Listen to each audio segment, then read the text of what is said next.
Hi, I'm John Rowland with Highland Park Lapidary, and what I want to show you today is how to replace the plastic door on your old Lortone LS10, or if you have one of our new 10 inches and you break the hood, how to replace this.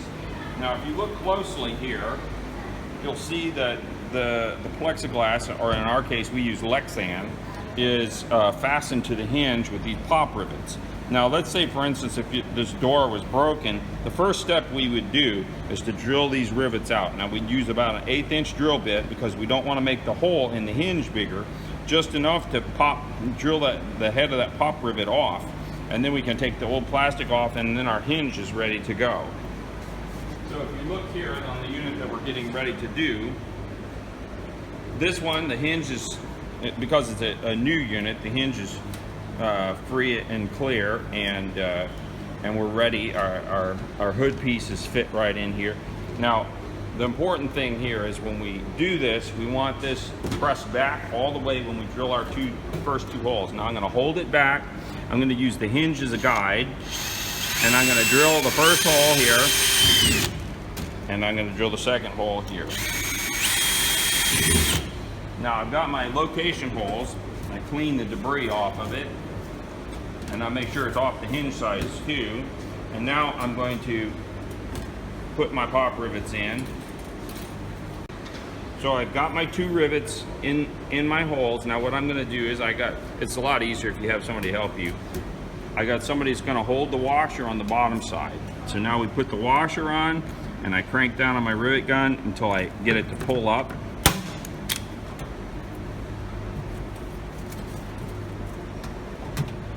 Now I do the same on this one.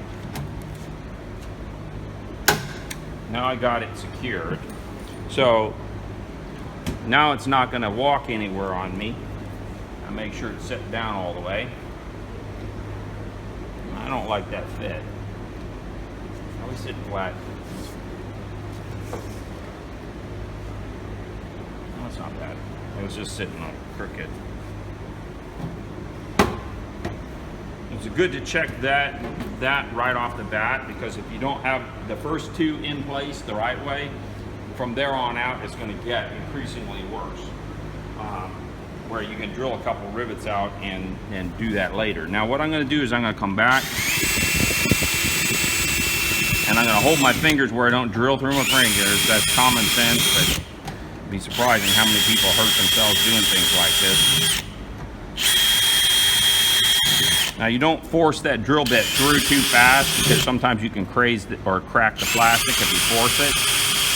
I just let it do its cutting. A sharp bit is better here. I get this debris off, and then I like to make sure that I got my debris out from underneath it. Every now and then you get a piece that wants to hang up, because if it's in between and then you go to rivet it, you'll get this lump. And I got a little piece down here. All right, there she is. So now I put my rivets in all the holes.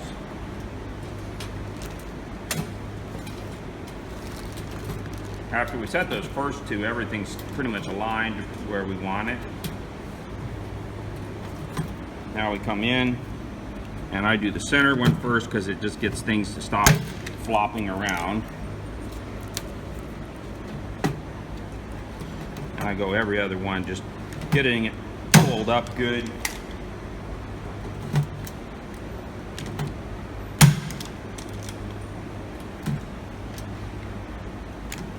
Now when you select your washers, and again, when we sell you the door, we include the washers, but when you select washers, if you're doing it yourself, you want a washer that the rivet will just fit through. If the hole's too big, it won't grab the washer, and you won't get a good clamping action on the plexiglass. So now if you look at this, you see all your washers are in place. You really got to hold that plastic. It's not making stress on it, and you got a nice finished, secure replaced hood.